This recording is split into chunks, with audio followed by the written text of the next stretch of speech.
All right. Welcome, everyone, to the Rise Up For You Business Solution and Workplace Podcast. My name is Neda Nasruddin, the founder of Rise Up For You, and I'm so honored to be with you here today. And we have a phenomenal guest, Rick Girard. And please forgive me if I didn't say that right, but I know you'll correct me. And it was good.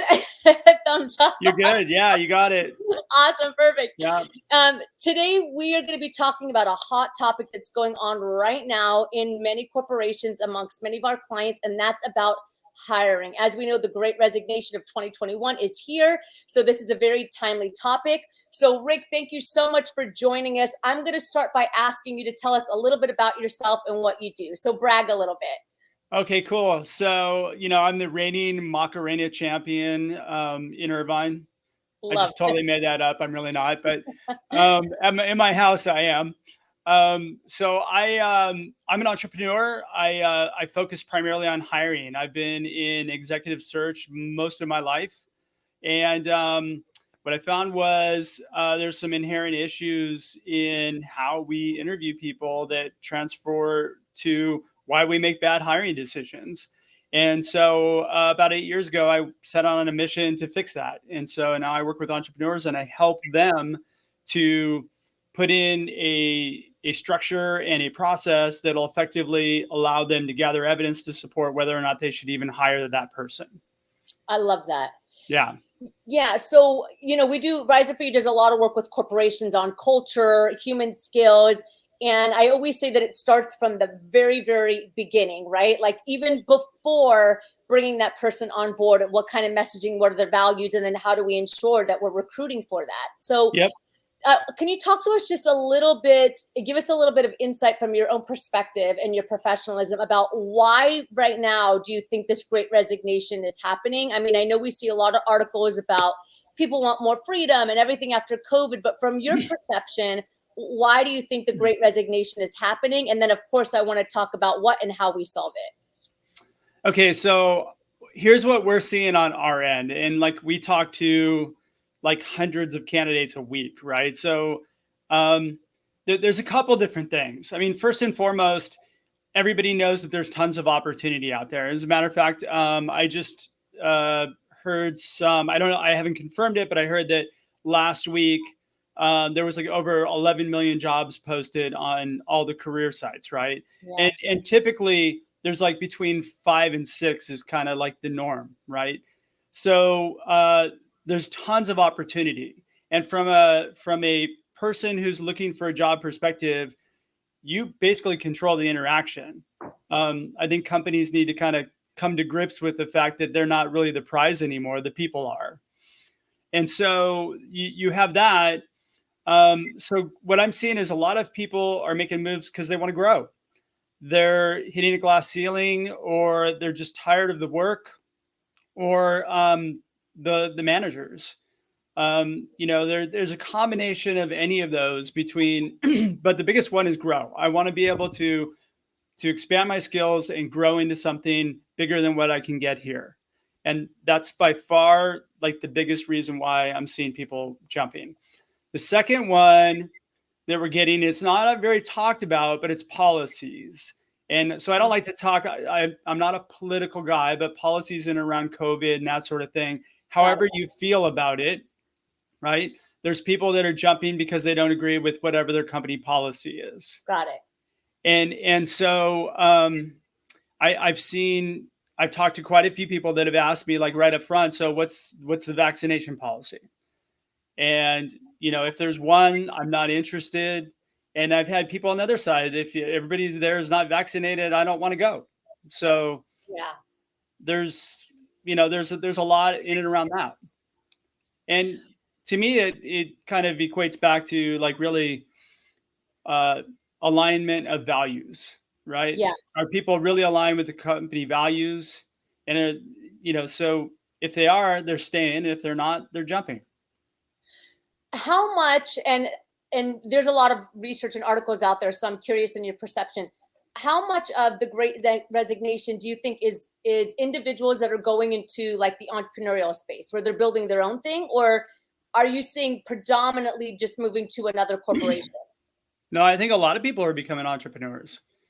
Yeah, I mean, I would imagine that people want to be able to build their own thing, and they don't want to live under somebody else's policy. I think that goes back to the policy piece, right? Yeah. Um, I'm sure there's a lot of solo. Actually, I think the data was that there's a lot more businesses this year than there was last year. So I'm Yeah.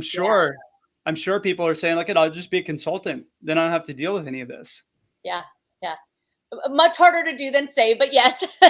Yeah, yeah. You and I both know that, right? Yeah, Like 100%. it's a lot more work, and I'm sure there's a lot of people out there right now that are like, oh God, this is a lot more than I thought it was gonna be. Yeah, exactly. Building a business, right? Oh yes. Do you think it's going to flip? I mean, right now it's definitely, and I'm sure you can agree with this, it's the employee world, right? The ball is in the employee's court. Do you think, just like everything, the pendulum, goes from one side to the other? Do you think maybe in like 6 months or a year, it's going to be back into the employer's hand? I don't think we'll ever go back to normal. No. No. No, I think people are going to choose to work from home, or like I don't think, I think that it's a real thing that and the companies that I know of, I work with 4 or 5 remote companies. They're 100% remote. They have over 100 employees, and they're thriving right now. And the people that they're hiring, like, they resonate with how they operate, right? Um, I think you're going to see more. I mean, I think you'll see more people kind of go back to work, maybe at lower level jobs, as maybe some of these unemployment things Sure. change. But at the corporate level, or working within a professional level, I don't think it'll ever be the same. I mean, because we've shifted completely from a regional marketplace right now. So I can, like, hire in my radius to get people to work in my company. And now it's global almost. You know, um, I've got a friend who owns an advertising agency, over 130 people. He's the only one in California. Everybody else is distributed all through the Eastern, Western, like Yeah. from the East Coast to the West Coast and up in Canada. Yeah. So, and he's been thriving. His business has been crushing it. That's fantastic. Yeah. Same. I mean, half of our team is not in California, Yeah. throughout the US and in the UK. So do you think that, I definitely want to talk about the solution and hear a little bit more about why, how we can solve it. But, how do you think industries like manufacturing, for example, where like people need to be boots on the ground doing the job, like they really can't work remotely? Do you think those companies are going to last? They're going to last. They have to, but I think it's more important that people align with policies like that. Those are the ones I think that are getting I know of 2 companies. One is very strict on their vaccination policy, and they've had a lot of attrition. I have another one that's not, and they've had very little. So, you know, that's a real thing, whether you want to, however you want to classify it. Yeah, absolutely. Yeah. So what do we do? I'd love to hear, your perception, because as you know, with your clients, our clients, I mean, every week it's the same thing. It's like we cannot keep employees right now, and even driving down the street and looking at the fast food that says, Burger King is closed because we need people to flip burgers, basically. So Yeah. where do we start? How do we solve this challenge? What are some tips or thoughts you can share with us? Well, I mean, first, stop the bleeding, right? Like, you need to communicate with your people.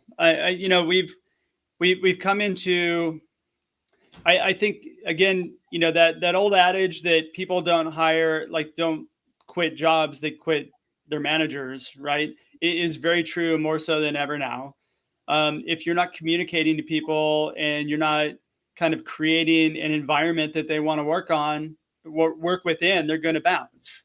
And so, if first and foremost, you got to stop the bleeding by really looking at yourself and going, how am I running my business? And then, I would say, even go back to the drawing board and really start to define, if you haven't, really what your company values are, because people are leaving, again, because they're misaligned with your values. And they're not the pretty words that you pulled out of a book and you put on a wall that you don't live. You just look at them and go, oh yeah, we're being kind, we're being humble, we're being everything else, and you yell at people, right? Yeah. Like that doesn't. So your values are like how people act, like how you treat people and how you act when nobody's looking, Yeah. right? And it stems from leadership down. So if you're CEO, you should be the first one on this to fix it. And it's not something you brush off to, HR or somebody else to do. You need to drive this to fix it. Otherwise, again, you're just going to keep burning through capital in order for you to get people that'll just stick around. Yeah. And you're totally speaking our language. I mean, we always talk about activating the values. I mean, you're right. They can't just be on a little poster that's, in the lunchroom. They have to be integrated in every process of the company, starting from recruitment and Yeah. again, activating the values and not just having them cosmetically is what I say, like up on a wall. So, Yeah. I mean, I think that's spot on. Where does the company start after the values? And I guess the bigger question is how much does a company budge when it comes to hiring? And what I mean by What do you that mean is by budgeting? what I mean by that is sometimes, especially today, employees are saying, well, now I have to drive to work, so you need to compensate me for gas, for an example, right? That's a story from one client that we have. But the reality is that before COVID, everybody was paying for their own gas. So there's a lot of I don't know, there's a lot of push that's coming, I think, from both ends. How does a company find that middle ground to please the employees to pivot to today's world, but without, going out of business because they're trying to appease every single thing that individuals want? It's a hard question. It's a hard line too, I think. Yeah, I mean, in most likely you've got people that are they're gonna jump ship anyway, right? So I mean, I think you get straight on your values first. As you go through your interview and hiring process, you differentiate yourself as being an employer of choice by knowing what your values are and actually interviewing and hiring for those values first. Yeah. Um, when you have somebody who's saying, "Hey, look at, I need this for me to come back," and they're fighting you on it. I mean, I get it. Um, you got to make the decision of whether or not like you keep them apart. People have gotten used to working at home and they're going to resist. And so, do you have a hybrid workforce or do you go all remote? Um, I'd hate to be a commercial real estate, you know, um, leaser right now because, there's just no need for it Right. or very little. Yeah. Um, Absolutely. so yeah, you need to become an employer of choice, and then really audit: do we have the right people in the right seat on the bus here? And have conversations with your people, and talk to them about what's important to them, and understand whether or not they're getting what they want from a career perspective. I think when people push back on things, Yeah, it's what would because you they're not really say, getting it. Rick, in the hiring process? And I think we're losing you here a little bit, so I'll just keep talking and hopefully you chime back in. There we go. What would you say in the interview process? How do we make sure that we're finding the right fit, right? I mean, it's no longer just about the technical skills. It's no longer here's the resume, check, check, check, check, check. We need to start asking some questions that have to do with human skills, right? Emotional intelligence, Yeah. integrity. What would you say are some strategies or things we can do to learn more about that individual on a deeper level that can help us make sure they're a good culture fit? Yeah, well, I mean, first you need to understand the human and how they're positioned, right? Yeah. So, I look at people on the job market as being, or people in work situation as being either builders, improvers, or maintainers. Okay. And so you kind of have to understand whether or not, like, what type of person that you have, and whether or not they're important for whatever role you're trying to get them in.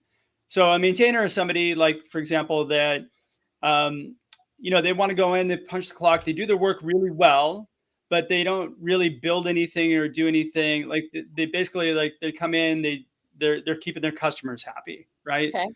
Um, if you put them in a role that's needed by a builder, you need somebody to come in and really figure something out and build it from scratch, they're going to fail. And we do this a lot, but because we might see that we have, like, I like to call it, like, when you find a person that you're like, oh God, you fall in love with them because of their, I call it a vanity hire, right? Because, like, oh, I found this person out of Google, they'd be great in this role. And you just go with all these assumptions that you have in your mind. But you put them in the role and clearly they fail because they're not of that, like they're not of that genetic makeup. They have no desire to go in and build something from scratch. So the position is very important to understand who you have in front of you. And then, of course, like what it is they want to do. People will tell you exactly what they want to do before you even tell them about your company. So, I use this question with every person I talk to, which is, so what's happening? I mean, so if you were to be able to make up or design your next role from scratch, what would that look like for you? It's a great question. Yeah. And before I tell them anything about my company or my business or why I'm calling, they're going to tell me, hey, I'm looking for a company. And this kind of gives you hints on the positioning of the person too. I'd like to work for a big company with great benefits, this, that, and the other thing. Or it might be, hey, I'm at a large company right now. It moves way too slow. I need a small, fast-paced environment. It gives you an idea of where they're going to thrive. Now, if your company aligns with that, then great, you move ahead. If not, there's no sense in trying to bring an elephant along, with a string of thread. It's not going to happen. Yeah, absolutely. This is all really great insight. Thank you, Rick, so much. So I'd love to go into the power section of the interview. Cool. And this is where I just ask a couple questions, rapid, and, and maybe a sentence or a couple words you would respond. So I always like to ask, if you were to leave the world with one final message, I call it the golden nugget. What would your golden nugget be? It's one thing that I think we all need to do is listen to understand, not to respond. Fantastic. And what would you say is your number one value, like an absolute non-negotiable for you? Oh, for me, it's you first. And what I mean by that is that, again, I'm not as important to you as you are. And so if I understand who you are and what it is that you need, then I can provide the right solution for you or not. But at least I'm not wasting anybody's time. Absolutely. And I have one final question, but before I ask you, tell us how we can reach out to you, where we can find you. I know we can connect with you here on LinkedIn, website, all the good stuff. Yeah. So you can find me at stridesearch.com. I also host a radio show and podcast, which you're going to be a guest on in a few weeks. And I'm excited to have you, which is called Hire Power. And it's not a religious show. It's HIRE. It's about hiring. And I'm on all the social platforms and everywhere else. Fantastic. Perfect. Thank you. And I am looking forward to it. So final question for you is, as you know, our company is Rise Up For You. What does that mean to you when you first hear Rise Up For You? What comes to mind? Well, I mean, it kind of goes in alignment with my values, right? Like, rising up for you is that, me stepping up to help you, right? Yeah. And if I can help you, great. And if I can't, at least I can kind of point you in the right direction. Absolutely. Rick, thank you so much. It has been such an honor to have you here on our show today. Thank you, everybody, for tuning in again to the Rise Up For You Workplace and Business Solution Podcast. Again, this is Rise Up For You. We're an honor to be here, and we will see you next time. Thank you, Rick, so much. Thank you.